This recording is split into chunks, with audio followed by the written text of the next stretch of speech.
Di segmen awal tadi kita diskusi baru permulaan begitu ya soal Rio, kemudian bagaimana KPK menangani ini. Di sisi lain bagaimana juga kejaksaan menangani perkara ini, dan kita akan hadirkan kepada Anda tayangan yang mempertanyakan atau ingin tahu lebih jauh KPK menanggapi ini, dan ini sebagai tantangan ujian bagi KPK untuk serius nggak sih terhadap justice collaborator, serius nggak sih pada orang-orang yang memang mau membantu penegakan hukum dalam kasus korupsi. Berikut ini adalah tayangannya.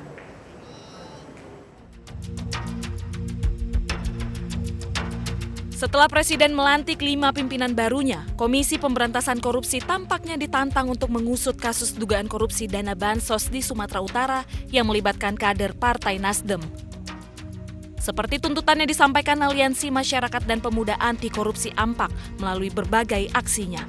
AMPAK meminta Kejaksaan Agung dan Ketua Partai Nasdem segera diselidiki oleh KPK karena nama keduanya sering disebut-sebut dalam persidangan dugaan korupsi gratifikasi dengan terdakwa mantan Sekjen Partai Nasdem Rio Capella.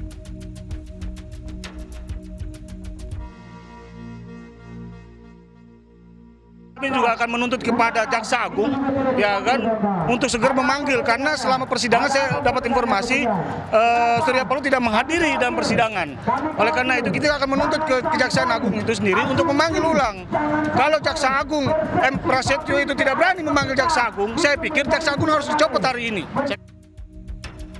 Menanggapi hal ini, Ketua KPK Agus Raharjo mengaku akan mempelajari kasus dugaan korupsi dana bansos di Sumatera Utara dan terus memantau proses hukum yang berlangsung di Kejaksaan Agung. Ya sebaiknya kalau fungsi koordinasi itu ada begitu. Salah satu aja, gitu kan? Ya bukan mengambil alih gitu dong. Ya bisa diserahkan ke sana, bisa di sini, ya begitu dong. Meski demikian, KPK siap melanjutkan kasus dugaan korupsi dana bansos di Sumatera Utara jika diberi kepercayaan oleh Kejaksaan Agung. Tim Liputan iNews TV memberitakan.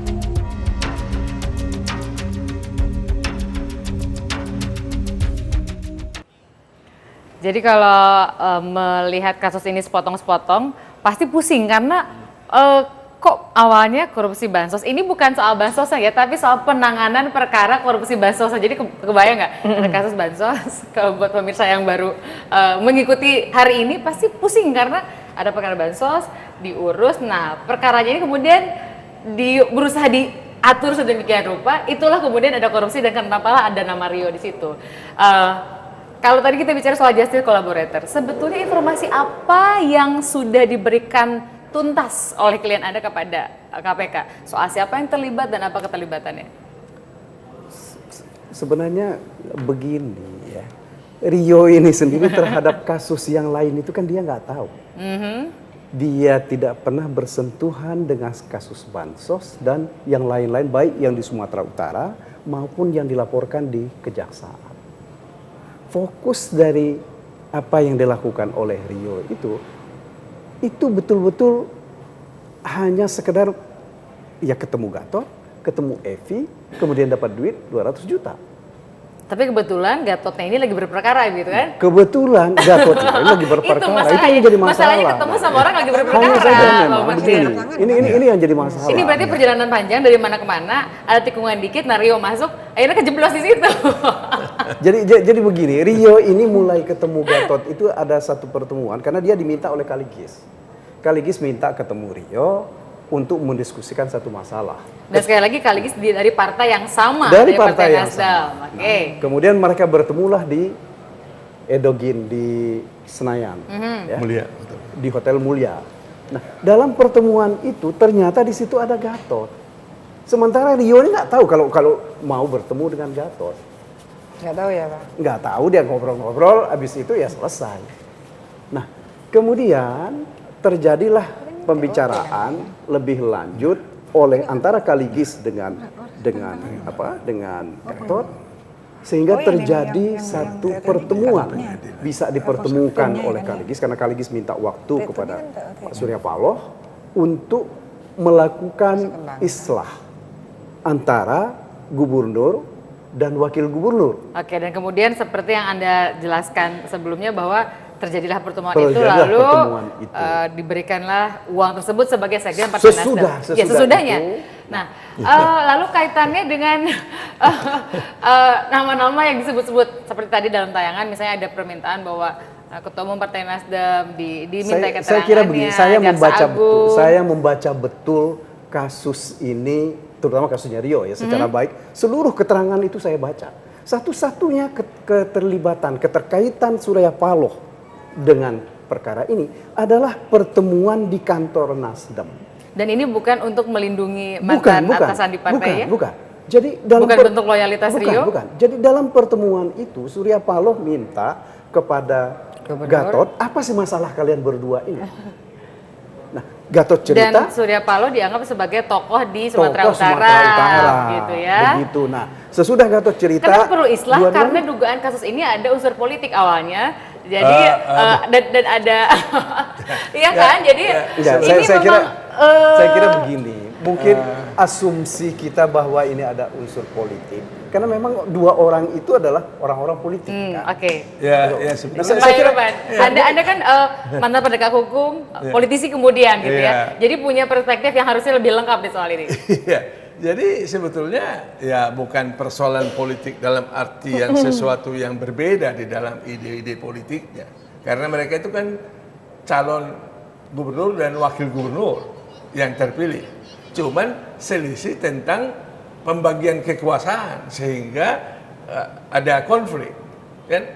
Dan adalah sangat wajar Surya Paloh partainya sebagai tokoh bisa menyatukan di dalam perspektif itu. Saya kira itu ada hal yang lumrah dan bagus kan untuk menyelesaikan berbagai masalah. dua-duanya Kan Nasdem itu. ya Pak?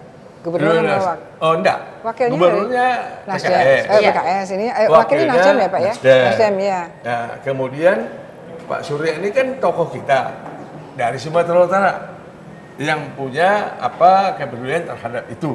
Nah, tentu ketika terjadi perselisihan tidak bagus untuk Sumatera Utara. Kan itu yang perlu itu. Saya kira itu apanya ya. Jadi tidak backgroundnya. Bahwa kemudian terjadi berbagai hal setelah itu kan di luar daripada konteks pertemuan itu gitu loh, iya kan? Tapi kemudian orang susah membuatnya sebagai hal yang terpisah gitu, Pak Heruman. Terutama misalnya kelanjutannya nih, orang kan jadi lebih kencang bicara keterkaitan Nasdem dalam kaitan ini Bang Rio dengan Jaksa Agung karena sama-sama kader Partai Nasdem gitu loh. Betul. Jadi kan rasanya tuh pasti. Ini oke lah ketemu cuma bantuin islah, tapi ternyata satu catatan yang kita apakan ketika OCK Ligis TOT, tertangkap tangan itu. Operasi tangkap tangan. Operasi tangkap tangan itu langsung berhenti sebagai itu. Jadi bukan sebagai suatu partai gerakan ini dilakukan gitu loh. Tapi individu. Ya, individual. Dan OCK sebetulnya sebagai advokat bukan sebagai pejabat di Partai Nasdem gitu ya. Nasdem itu kan. Aduh, ini harus fair kita melihatnya. Ada satu hal, sebentar Bang. Ada satu hal yang kita perlu catat bahwa seluruh baik keterangannya Evi, keterangannya Pak Gatot, keterangannya Rio dan keterangannya Bang Surya Paloh mengenai perannya Surya Paloh itu satu-satunya dalam pertemuan yang mencoba menyuruh mereka berdamai. Itu saja. Dan ini sudah lama persoalan ini. Sudah diperiksa kan di KPK kan? Pak Surya Palohnya sudah ke KPK kan? Sudah. Enggak. Yang tidak hadir di persidangan kemarin kan, Bang Bakir ya. Persoalan di Sumatera, pemerintahan di Sumatera Utara itu sudah lama. Dan salah satu provinsi yang hot seat begitu ya, gubernur sebelumnya kena juga. Iya. Dan itu juga ketika gubernur jadi yang pilkada lalu berikutnya itu, saya rasa nggak ada yang mau maju di sana. Saking hot seatnya Bu, kena terus gubernurnya. Nah Bu Yanti gini, tadi kan kita singgung soal justice collaborator gitu ya. Kita kan harapannya orang yang mengetahui sesuatu dan bukan pelaku utama maka bisa membuat jalan lebih terang terhadap penegakan hukum yang lebih tuntas. Nah dalam kasus Rio itu kan kalau menurut Bang Magdir ya pengetahuannya sebegitu. Jadi mau ngasih tahu keterangan ditambah-tambahin, ya cuma segitu yang diketahui. Nah, gimana menurut Ibu? Gini kan, Pak Rio ini kan pengembangan kasus dari kasus tangkap tangan tadi, operasi tangkap tangan kan. Ini pengembangan kasus kan ya Pak ya? Pengembangan kasus. Betul. Pasti seharusnya di dalam sebelum TOT itu kan pasti ada penyadapan. Saya kira Pak KPK kalau mau profesional, kan makanya itu menyadap kan Pak, itu sudah ada runtutan percakapan lah, sehingga pada waktu akan ada penyerahan itu tertangkaplah dan kemudian dikembangkanlah sampai dengan Pak Rio, kan itu pengembangan kasus dari yang awal. Nah di situ saya menginginkan bahwa pemahaman tentang justice collaborator itu satu yang paling penting pertama adalah kalau ada seorang pelaku dan dia tertangkap sebagai tersangka ya Pak, dalam hal tersangka. Kemudian dia bisa menyatakan bahwa sebetulnya saya bukan pelaku utamanya ya. Ada pelaku utamanya dan saya bisa membuka. Itu pertama kali itu inti dari bagaimana untuk kita memberikan reward lah ya kepada seperti Nazarudin begitu misalnya. Reward kepada itu kan iya kan apapun hambalang adalah karena Nazarudin loh. Nah itu kan benar itu. Kemudian ada penetapan tersangka baru kemarin.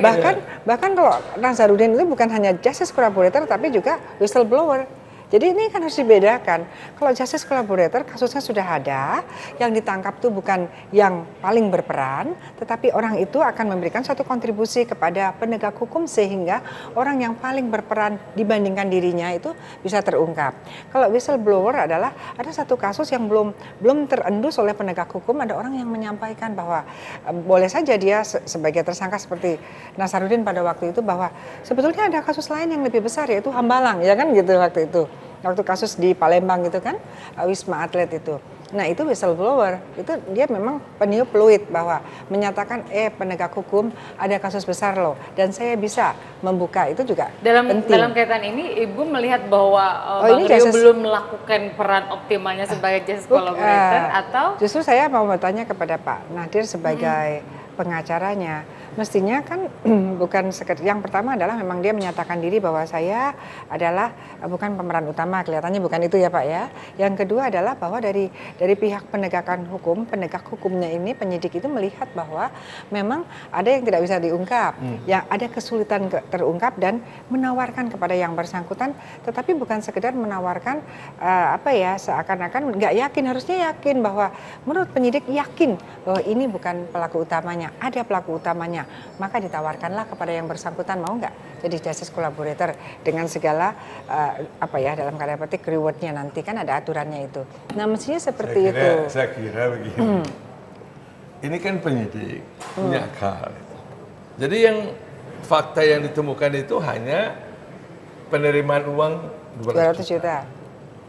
Tapi diduga ini berkaitan macam-macam gitu. Betul. Sehingga ditawarkan.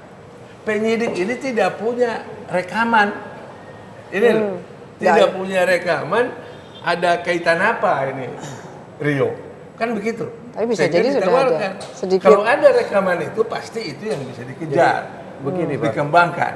Tapi karena tidak punya, akhirnya ditawarkan ketika itu Rio tidak bisa menjelaskan tambahan yang diharapkan oleh penyidik. Tapi sudah misalnya keterkaitan dengan nama-nama lain seperti nama-nama lain yang diduga-duga itu. Karena kan urusannya sama kejaksaan. Iya, diduga-duga begitu kan. Ya nggak bisa dong Anda. Terus coret gitu Pak. Terus langsung coret. Kok seperti itu ya? Artinya nggak ada apa yang Anda kontribusikan untuk membuka penyidikan ini. Tapi kan bukan ditawarkan oleh Rio ya Pak. Rio kan nggak. Justru itu bukan dari Rio. Sebenarnya Pak. Tidak. Perkara ini, masuknya Rio dalam perkara ini karena ada rekaman pembicaraan antara Evi dengan Gatot. Evi cerita segala masalah, apapun yang dilakukan oleh Evi itu, dia telepon Gatot, Mas Gatot, saya habis ketemu ini, saya kasih duit segini, saya begini, begini. Jadi berapa ya, kayak report gitu ya? Semacam dia daily tapi report hanya sampai gitu di dia situ lakukan. toh. Hanya sampai saya memberikan uang kepada Rio. Lewat. Tapi tidak ada penjelasannya. Atau tidak ada rekaman. Atau tidak ada. Rio misalnya komunikasi sama siapa misalnya. Jadi kita lanjutkan. ternyata Rio tidak disadap. Kan begitu. Kami berharap Anda tetap bersama dengan kami di Talk to iNews. Jadi memang awalnya dari itu sih Pak ya. Iya. Dan setelah itu.